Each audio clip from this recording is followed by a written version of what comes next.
Hey there, Michael Sherlock here. Happy Monday again. And today we're going to talk about not only just getting things done, but getting things done well or a little bit better. In fact, one of the themes for the year for me for 2022, for my team and for myself, is doing everything better, just doing everything better. So I thought we'd start with something that's really, really important, and it's about the power of the written word or the texted word, depending on how you want to look at it. Because today we know that we're doing just as much with these little things as we are with our typing. So today I want to talk about how do we do that and how do we convey who we are, what we're doing a little bit better in our written word, and why is it important anyway? So, okay, just fair enough. And you probably saw it in the description of this. I'm, old enough to remember life before cell phones. Yes, kids, boys and girls, there was a time before cell phones. There was even a time before email. Boy, I remember when I thought that was going to make my life so much easier. And all it did was add a whole bunch of dimensions that we didn't need. But, it is what it is. Here we are.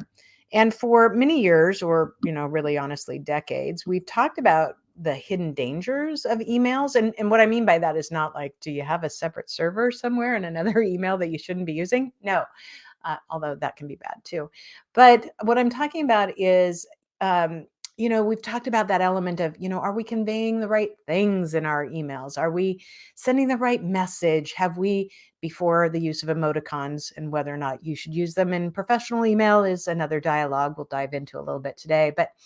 But are we sending messages or tones that we don't expect to or don't intend to? And it can be easy to say something the wrong way or type something the wrong way. So, how do we do this well, especially in the fact that today we are moving more remote, more hybrid. We have more people that are working in freelance mode or consultant mode. And I think we're going to see this trend. I really believe this trend is going to continue not only through 2022 and beyond, or into the next year, but well beyond this. And I think it's important that we take stock of it. So today we're going to talk about my top 10 tips for harnessing the power of the written or texted word. But before we dive into that, I want to give some results from a survey that I did on LinkedIn in the last month or so. I've actually done a couple that involve emails, but the one that I want to talk about today was this question that I posed about what elements of a business email make you cringe the most. So I gave people 4 options, but then I said, hey, if I haven't covered the option that you think is most important, then write it in the comments. So here's what we knew. I give them 4 options. And the number one response, 33% of people said their number one, cringeworthy moment with a business email was improper grammar or punctuation mistakes. And, we're going to talk about this without a doubt, but come on, we all have spell check. Let's use it. Now, before I dive into this, I'm not saying that I have been 1,000% perfect in all these areas, but they are important to me. And there's reasons why we're going to cover them. 31% of my respondents said spelling errors. So again, grammar and punctuation, our spell check and our check systems count for these, but spelling errors definitely is something that we can avoid if we choose to. 20% said the use of an unprofessional email address. I'll talk about that. And I don't mean that it's a naughty one, but sometimes just the way we write them might not be professional enough and doesn't convey what we're trying to say. 15% said they were annoyed by informal verbiage, and that could even be texting lingo, which we'll talk about, or use of emoticons. Good, bad, or ugly. There's lots of people who feel that way. Now, some other things that people added in were things like CCing a ton of people that don't need to be on the email. In other words, sometimes people use that to CYA, cover your, what I'm talking about. Sometimes people CC a lot of people to, shame you, or a little bit of, just being passive aggressive. So we're going to talk about whether or not you need to make those mistakes or decisions. Another thing that somebody said is hitting reply all when you don't need to, or really when you shouldn't, which hits some of those other elements. Using texting lingo instead of being more formal where it's appropriate. Unsolicited emails that are about solving a problem that somebody doesn't even know you have. Okay, that can get into marketing with emails. We won't dive into that too much. Calling people by the wrong name. I get this a lot. And I'll tell you a funny story about that because a lot of times people just assume I'm a man, which tells me they haven't researched me at all. And one of my headhunting friends also said that she made an extra mention of people why, for her, unprofessional emails are really a problem is because then you're trying to get a job. So you want to make sure that you're coming across the right way. She also said, hey, by the way, if you have your headshot in your email or on your resume and it's a selfie that you've taken, probably not the best way to present yourself. So, why are these things important? You know, we're going to talk about the whys as we go through the top 10 tips, but I just want you to ask yourself this question. How are you coming across when you write or type? And is it sending the message that you want to send? And if it isn't, then it's a good time to sit back and ask yourself some questions. Just a side note, because I thought I would take a little time to tell a fun little story about people making an assumption through an email without doing some research. And this has to do with me, having the first name Michael and people sometimes assuming I'm a man, which I understand. I totally do. But if you're going to solicit my business by email, I would assume or I suggest that you actually do some research. I know that might mean extra work, but it's important. Why? A couple months back, gosh, maybe 6 months ago, I had somebody who was trying to send me a guest that they wanted to put on my podcast. And they said, hey, I love your podcast. I'd like you to consider my client as a guest on your podcast. In fact, I love your podcast so much. I went on iTunes and I gave you a 5-star rating. So I was like, well, that's cool. So I went to the link on the 5-star rating they gave me, which was a 5-star rating, which is wonderful. Those things are important for your podcast when you have them. But they made comments like, this is a great podcast, so much valuable information. And then they said, the host does such a great job every time he interviews someone. And I was like, really? Come on. Eventually, that person did change their rating to make sure that it sounded like I was a female. And hopefully, then they actually listened into the podcast. But regardless of the funny stories, there are critical elements to take, the steps you can take that will help you make sure that the way you communicate with your colleagues, your boss, potential clients, current clients, and customers actually aligns to the vision of what you're trying to accomplish. So, here are my top 10 tips for making sure that your business emails or texts or WhatsApp communications or Teams chat box actually shows the best in you. Tip number one, enable spell check. I've already said it. Please do. There is no format that doesn't have some version of spell check. Please, please turn it on and then pay attention to it. And if you don't have it or don't know how to enable it, that goes into tip number 2, which actually could be for not having spell check, but also there'll be a good idea if you just want another way to look a little bit more at a distance before you send an important email. So tip number 2 is consider writing your email first on a Word document. See how it looks there. See what comes up for formatting errors or spelling errors or punctuation errors. When you put something on a Word document, yes, I know this might be a little extra work, but it allows you to have some distance and see what it might look like to somebody else. It'll also tell you a few things like if you're going on a little too long, which, if I remember at the end, I'll tell you another funny story. Tip number 3, consider your audience. Sometimes our emails are written to people that are very informal, our colleagues, our boss when we're going back and forth on something, maybe a client that we've had a long time and we're having a good, solid interchange that doesn't need to be too professional. That's okay. That's one scenario. But if it's new in a business relationship, it's new in a consulting or freelance situation, if it's new opportunity to gain a client and you're not coming through as professional, that can hurt you. That can cost you business.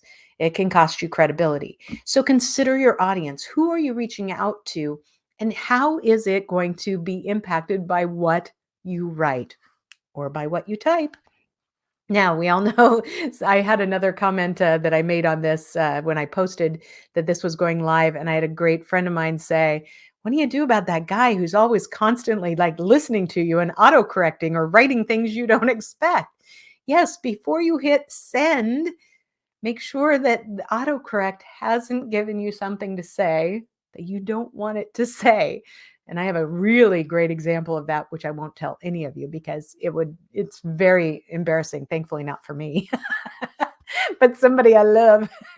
And it was a very almost horrible situation. But I think you can all imagine what things those could be. So, number four, what is more important to you? The speed of your response to an email or a text, or time taken for reflection? Oh, and here I slowed down just for a minute because I've been going nonstop really fast with all my points. And sometimes people need an immediate response right away. This is urgent. The house is on fire. Everything has to be responded to right now. In which case, you may not have time or opportunity to craft the perfectly responded email. But in other times, what does that opportunity for a couple deep breaths, that extra 30 seconds to read, review, and make sure that that's what you want to hit before you hit send? That's that moment to consider what is more important in this situation because oftentimes people will respond to things very, very quickly. And in that quick response, you may not be giving the message that you want to. Or you may look back on it and say, gosh, if I would have taken a little bit extra time, I would have answered all those questions. Or I would have gone through to make sure I hit all those points when I responded and said, I'm done with those things you asked me to. But I really didn't go through and look at them one more time to see, oh, maybe out of the 10 things you asked me to do, I only got 7 done. So that time for reflection is important, and that shows quality. Tip number 5. Are you replying to just reply? Okay, let me just tell you, many of you, if you follow me, you know that my email inbox is the nightmare that I face. Currently, I think I'm at 112. My attempt is always to get it to 0 by Fridays, by 5 o'clock. I am not always successful. Right now, I'm successful about 50% of the time in a month. So 2 out of 4 Fridays a month on average, I'm there. I haven't been for the last few Fridays. So it's very, very frustrating to me because for me, anything in the inbox is something I still need to do. But if you are just replying to say, got it, do I need to know that? Or are you saying that because you think you're covering your own patootie? Do I need to know that because you just want to say it? Or is it important? Am I replying just to reply? Or is there something that I really need to do to let somebody know that I've seen their message? Now, I can't answer for you whether or not that's right or wrong or good or bad. It depends on the situation, the person, what's going on in the whole story. But if you're replying just to reply and it's not important, then all you're doing is adding one more email into their inbox. That doesn't always get you what you need. Now, sometimes it is important, so make sure you're following that. Number 6, who are you copying and why? And that came back to that other thing about why do we just continue to add and add and add people when we're writing emails? Sometimes it's for information. Important. Totally get it. That's everybody's on the same page. Sometimes it's important to copy people because you're trying to show up the ladder of chain of command. And I encourage that in certain circumstances where you need to maybe throw a little extra muscle. Hey, by the way, I'm copying the boss on this one. But the use of the CC is very, very important. You don't want to overdo it. You don't want to use it in the wrong situations, and you want to be careful of what it says about you. If you are the person that copies everyone all the time, it tells me that either you think that that's going to make you look better or more important, or you're afraid to leave anybody out, and then you're not communicating effectively in the first place. So the use of the CC is one of those elements that you got to use wisely, but use it in moderation and only when it's appropriate. Number 7, what are you trying to accomplish with the email or text? Information giving, trying to build a relationship, trying to further the customer opportunity along. Make sure that before you hit send, that you're asking yourself, what am I trying to accomplish with this message? And is how I responded or how I wrote it originally aligned to that? And if so, hit send and go for it. If not, take that moment to review it and ask yourself, is this going to help me move forward in what I want to?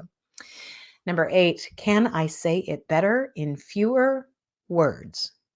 Or better words. In other words, can you take that time to sit back and read and say, have I used too many words? Have I used not enough? Am I clear?